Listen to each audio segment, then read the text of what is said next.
Il n'y a pas un moment magique où on se crie « Eureka » après une découverte. La recherche, à mon sens, c'est 5% d'inspiration pour 95% de transpiration.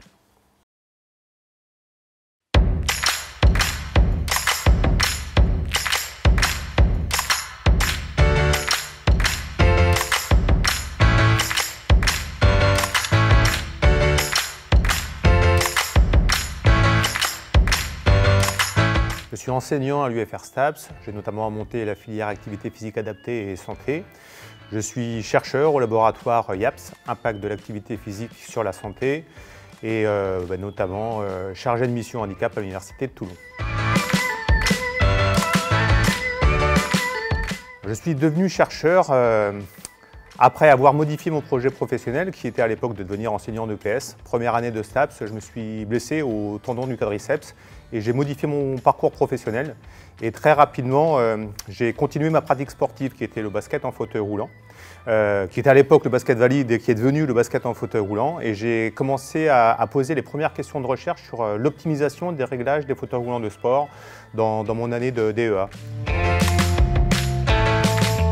Je cherche à analyser la propulsion des parasportifs en fauteuil roulant et grâce à cette analyse, avec un double objectif, le premier étant l'optimisation de l'ergonomie des réglages du fauteuil roulant dans un objectif de performance sportive, mais également dans un objectif de réduction des risques de blessures et notamment ce qu'on appelle les risques de troubles musculo-squelettiques qui est plus courant chez les parasportifs que chez les sportifs valides. L'individualisation des techniques, notamment au niveau du sport et du sport de haut niveau, est important chez nos sportifs valides, mais encore plus important chez les sportifs ayant un handicap. Étant donné que tous les parasportifs sont différents, ont des capacités physiques différentes, on va devoir adapter leur outil de pratique, ici le fauteuil roulant, de manière optimale. Ma première découverte remonte pendant mon année de DEA où j'étudiais le carrossage du fauteuil roulant de sport. Alors, le carrossage correspond à l'angle des grandes roues par rapport à la verticale qui permet aux sportifs, en tout cas c'était une hypothèse qu'on avait posée dès le départ, qui permet d'améliorer la vitesse de pivot, la maniabilité du fauteuil roulant sans diminuer les capacités physiques, notamment au niveau de l'accélération et des sprints chez ces sportifs. Je pense que l'on se fait généralement une fausse idée de la recherche. Il n'y a pas un moment magique où on se crie « Eureka » après une découverte. La recherche, à mon sens, c'est 5% d'inspiration pour 95% de transpiration.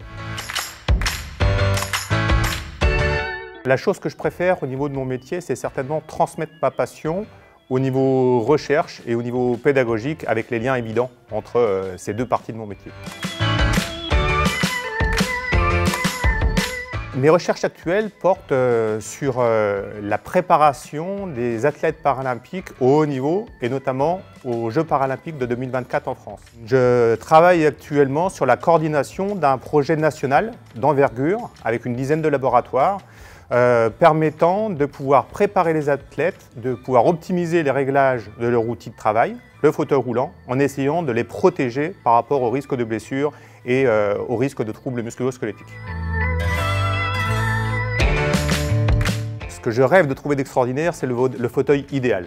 Pourquoi? Parce que c'est impossible. On est toujours sur un compromis de réglage avec d'un côté des avantages et des inconvénients. Donc on est sur une optimisation pour essayer de trouver les avantages avec le moins d'inconvénients possible. À ma connaissance, il n'existe aucune œuvre précisément sur l'optimisation des réglages des fauteuils roulants de sport en utilisant comme objet expérimental et en utilisant notamment l'analyse biomécanique. Cependant, nous avons monté avec l'Université de Toulon une vidéo de vulgarisation scientifique qui est aujourd'hui au Musée national du sport à Nice. Peut-être le conseil qui me semble le plus pertinent, c'est de ne pas subir un objet de recherche, mais de pouvoir le choisir.